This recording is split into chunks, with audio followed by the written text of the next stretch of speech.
Hello traders, Gary Wagner here just after 1 o'clock in Honolulu, 6 o'clock in New York. It is Tuesday, January 28th, 2020, and this is the Daily Report for Gold and Silver. Market sentiment is a fickle instrument. It can change on a dime and in many cases educate or inform people about something that is about to occur. And sometimes market sentiment changes without there being a reason that has a really strong correlation, and I think that's exactly what we saw today. Really, no new news has come out about the crisis with the virus breakout in China.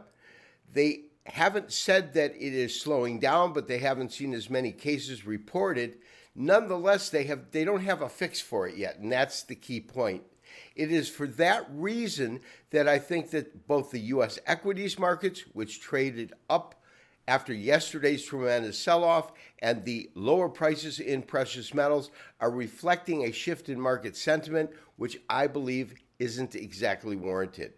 We'll go to the price board and then talk about our current trade. Gold did close moderately lower on the day. The prices that we're looking at reflect aftermarket trading as it opened in Australia, $1,567. That is the current fixed price of February futures. That is closely coming to expiration. The April contract itself down about the same at $1,573.10. Platinum closed at $992.50. Palladium at $1,178.80. And finally, silver, which got hit the hardest, is at $17.46. Let's talk about our trade and look at our technical study. The major charting and the models we have been creating have been off of the continuous contract. We'll continue to do that until the continuous contract becomes April. That being said, we did see lower prices. You are seeing a recovery here, but here's what I'm looking at.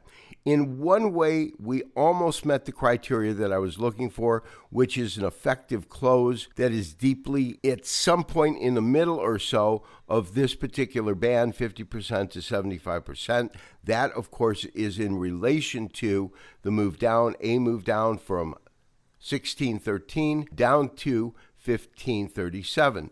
That being said, if you look at these series of lows that came in here and start from this low here, we're easily able to create an upward trend line. That is our critical line because I believe that as long as we're tracking above this, that we will see the market move a little bit higher.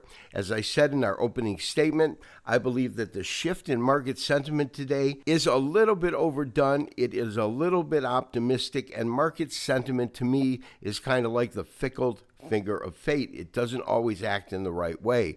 Technicals, though, tell us that if we remain above this trend line, this market should continue to go higher. And I'm still under the belief that at some point over the next, say, $20 in terms of the price of gold, there's a high likelihood that we will, in fact, go into that final stage of the correction. That's one thing not good for the bull camp, but what it means is once this concludes, and that is what's most important, we'll move back into a 5-wave impulse cycle. This has been Gary Wagner, wishing you as always good trading. We will talk to you tomorrow for the next daily update and review. Bye-bye.